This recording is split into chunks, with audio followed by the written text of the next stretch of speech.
مولاي صل وسلم. بسم اللہ الرحمن الرحیم. ان الذی فرض عنک القرآن لردک الی معاد. بے شک یہ قرآن جس نے تجھ پر فرض کیا وہ تمہیں ضرور ایک مرتبہ لوٹنے کی جگہ کی طرف واپس لانے والا ہے. قرآن کریم کے اندر سب سے پہلے جس شخص نے تحریف کری اس کا نام عبداللہ ابن سبا تھا. وہ یہودی تھا جس نے نظریہ رجعت کو ایجاد کیا اور قرآن کریم کی اس آیت کریمہ کے اندر استدلال کرنے کی کوشش کی. وہ کہتا تھا کہ مجھے اس شخص پر بڑا تعجب ہوتا ہے جو عیسیٰ علیہ السلام کا دنیا میں تشریف لانے کا کہے اور رسول اللہ صلی اللہ علیہ وسلم کے تشریف لانے سے انکار کرے. اس آیت کریمہ سے انہوں نے رسول اللہ کا دنیا میں تشریف لانا مراد لیا ہے.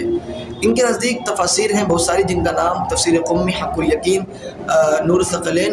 ان تمام تفسیر کے اندر ان کے مفسرین نے اپنے ائمہ معصومین کی طرف روایت منسوخ کر کے لکھتے ہیں کہ رسول اللہ صلی اللہ علیہ وسلم دنیا میں دوبارہ تشریف لائیں گے. قرآن کریم کہ اس آیت کریمہ سے انہوں نے رسول اللہ کا دنیا میں تشریف لانا مراد لیا ہے اور انہوں نے اپنے اماموں کے اقوال سے یہ بات ثابت کرتے ہیں کہ ہمارے 12ویں امام کے ہاتھ پر رسول اللہ بیعت کریں گے. ملا باقر مجلسی اپنی کتاب کے اندر لکھتا ہے کہ امام محمد باقر جب غار سے آئیں گے تو ان کے ہاتھ پر جو سب سے پہلے بیعت کرے گا وہ محمد الرسول اللہ ہوگا.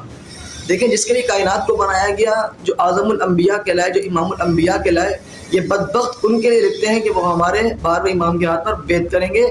آپ دیکھیں ان کا کتنا گندا مذہب ہے، مذہب شیعہ کتنا غلیظ مذہب ہے کہ جو رسول اللہ کے متعلق یہ بات لکھتے ہیں کہ وہ 12ویں امام کے ہاتھ پر بیعت کریں گے. اور شیعہ مصنفین نے یہ انکشاف کیا ہے کہ یہ عقیدہ عبداللہ ابن سبا کا تھا جو کہ یہودی تھا. اور جب وہ یہودی تھا تو وہ یوشع بن نون کے متعلق بھی یہی کہا کرتا تھا کہ وہ موسیٰ علیہ السلام کے وصی ہیں. اور جب اس نے اسلام قبول کیا نبی کی وفات کے بعد تو وہ حضرت علی کے متعلق یہ بات کہنے لگا کہ وہ نبی کے وصی ہیں.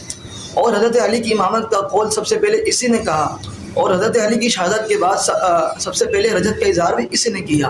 تو آپ دیکھیں کہ مذہب شیعہ کی بنیاد رکھنے والا بھی یہودی ہے اور اسی لیے مذہب شیعہ کو مذہب رافضی کو یہودیت سے ماخوذ اس لیے کہا جاتا ہے کہ اس کی بنیاد رکھنے والا یہودی تھا جس کا نام عبداللہ ابن سبا تھا. اور اسی بندے نے سب سے پہلے قرآن کریم کے اندر تعریف کری اور اسی بندے نے کہا کہ رسول اللہ ہمارے 12ویں امام کے ہاتھ پر بیعت کریں گے.